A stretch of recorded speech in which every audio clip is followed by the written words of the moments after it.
안녕하세요. 바란예언교 전전 목사입니다. 우리가 매일 가장 많이 하는 기도가 주기도문이지요. 주기도문을 주님께서 가르쳐 주실 때 그때의 상황을 가만히 보면 중언부언하지 말고 골방에 들어가서 은밀하게 기도하고 이런 내용들이 나옵니다. 무엇보다도 우리의 기도를 들으시는 하나님은 우리의 필요를 잘 아시는 하나님이라는 전제가 깔리죠. 근데 그걸 잘 모른 채 주기도문을 하기도 합니다. 어쨌든 오늘은 이 주기도문을 가르치시기 전 주님께서 하셨던 그 말씀을 가지고 설교를 준비해 봤습니다. 샬롬, 하나님의 평강이 삶에 가득하시기를 기원드립니다. 제 외모가 딱히 목사처럼 보이지 않습니다. 특별히 목사처럼 보이려고 애쓰지도 않은 탓이기도 할 것이고 목사처럼 보이는 것이 무엇인지도 잘 모르고 있기 때문이기도 하죠. 그저 예배가 없는 날에는 수수한 옷차림으로 다닙니다. 그런 탓인지 길에서 전도하시는 분이 저를 전도하시더라고요. 제가 교회 다닌다고 했더니 못 믿겠다고 하십니다. 그래서 그분에게 주기도문을 외워드린 적이 있었습니다. 주기도문이 기독교인을 증명하는 데 꽤 유용합니다. 이는 주님이 가르쳐 주신 기도이기도 하고 예배 시간에 가장 많이 하는 기도이기 때문이기도 하지요. 사랑방송님이라는 소설에서 주인공 오키가 할 줄 아는 기도도 주기도문이었죠. 오키의 엄마가 오키랑 기도하면서 시험에 들지 말게, 시험에 들지 말게 이를 계속 반복하는 장면이 나옵니다. 그러자 오키가 대신 나머지 부분을 기도하고 마치지요. 그런 탓에 기독교인이 아닌 사람들도 주기도문이 기독교인들의 기도라는 것쯤은 잘 알고 있습니다. 주기도문은 마태복음 6장에 나옵니다. 주님은 외식하는 자들이 사람에게 보이려고 회당과 큰 거리 어귀에 서서 기도하는 것을 지적하시면서 은밀하게 기도할 것을 가르치셨습니다. 요란하게 기도하는 사람들은 이미 자기 상을 받은 것이고 은밀하게 기도하는 자들은 하나님이 갚으신다고 하셨지요. 그리고 나서 주기도문을 가르쳐 주셨습니다. 6장 9절부터 주기도문이 나오는데요. 그보다 앞서 주님은 주기도문의 전제가 되는 8절 말씀을 주셨습니다. 그러므로 그들을 본받지 말라. 구하기 전에 너희에게 있어야 할 것을 하나님 너희 아버지께서 아시느니라. 아멘.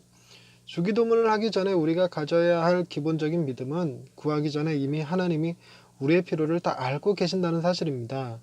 하나님의 가장 완전한 지혜를 인정한다면 너무나 당연한 이야기죠. 하지만 우리는 기도할 때 하나님의 가장 완전한 지혜를 의식하지 못할 때가 많습니다. 하나에서 10가지 자세하게 하나님께 내 사정과 필요를 기도해야 될 것 같고 같은 기도 제목도 자신이 원하는 결과를 얻을 때까지 포기하지 않고 계속 구해야 하는 것으로 믿고 있습니다. 마치 하나님이 내가 원하는 것을 알지 못하시는 것처럼 이해하고 있거나 지난번 기도했던 것은 잊으셨을 거라고 생각하는 경향도 있지요.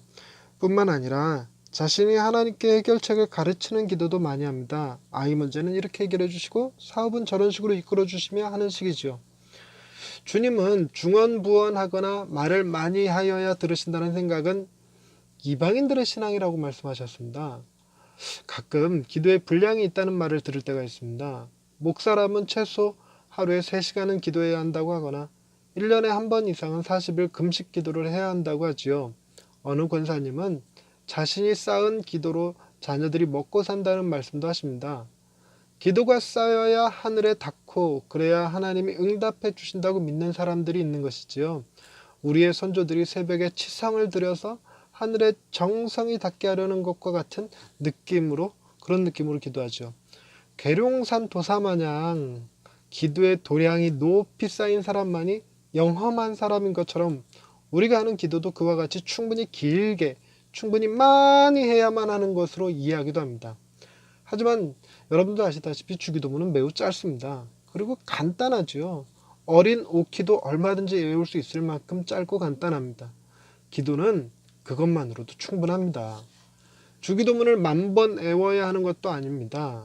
기도가 필요하다고 여겨질 때, 그러나 뭐라고 기도해야 할지는 모를 때, 기도할 시간이 충분치 않고 삶의 여유가 없을 때 주기도문이면 충분합니다.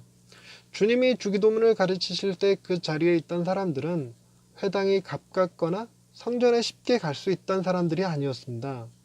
하루에 특정 시간을 정해두고 일정 시간 기도하기가 쉽지 않을 만큼 사는 게 바쁘고 힘든 사람들이었죠. 그저 힘들 때 엎드려 주여 긍휼히 여기소서라고만 해도 기도는 충분합니다. 굳이 사람들 많이 모인 곳에서 큰 소리로 떠들지 않아도 된다는 것이 그들에게는 큰 위로가 되었을 것입니다. 자신의 기도를 하나님이 듣고 계신다는 것에 큰 위로를 받았을 것이고요. 은밀한 중에 들으시는 하나님을 생각만 해도 감사하겠죠. 주기도문은 그렇게 주어졌습니다. 기도에는 정석이 있다는 것이 아니라 어떻게 기도하든 우리의 필요를 아시고 은밀하게 기도하는 것도 흘려듣지 않으시는 하나님께 주님이 가르쳐 주신 기도만으로도 충분하다는 것이 바로 주기도문이었습니다. 하나님은 구하기 전에 우리에게 있어야 할 것을 다 아시는 우리의 아버지 되십니다. 할렐루야.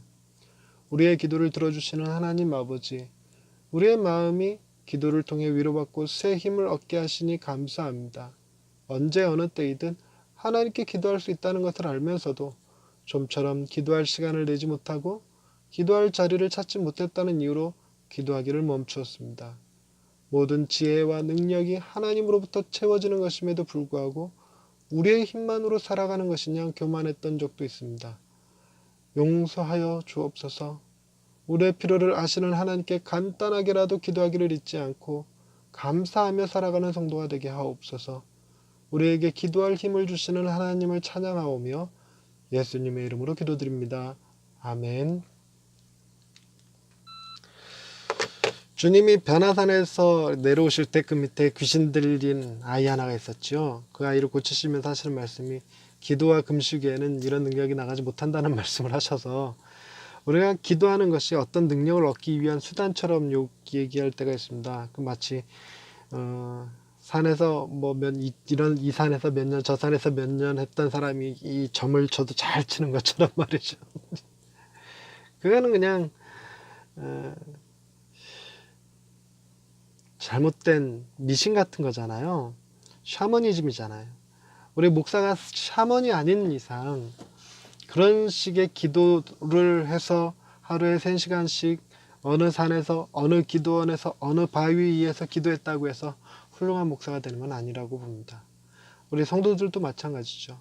우리가 훌륭한 게 아니라 우리를 사랑하시고 우리의 신음소리도 놓치지 않으시고 들으시는 하나님이 위대하신 것이죠. 우리는 우리가 기도를 많이 해야 되는 것이 아니라 짧게 기도해도 우리의 기도를 외면하지 않으시는 하나님을 믿는 신앙이 더욱 중요할 것 같습니다. 하나님은 오늘도 우리와 함께 계십니다. 그 하나님이 우리에게 늘 언제나 필요를 채워주시지요. 우리의 갈 길을 지키시고 인도하시는 분이시죠.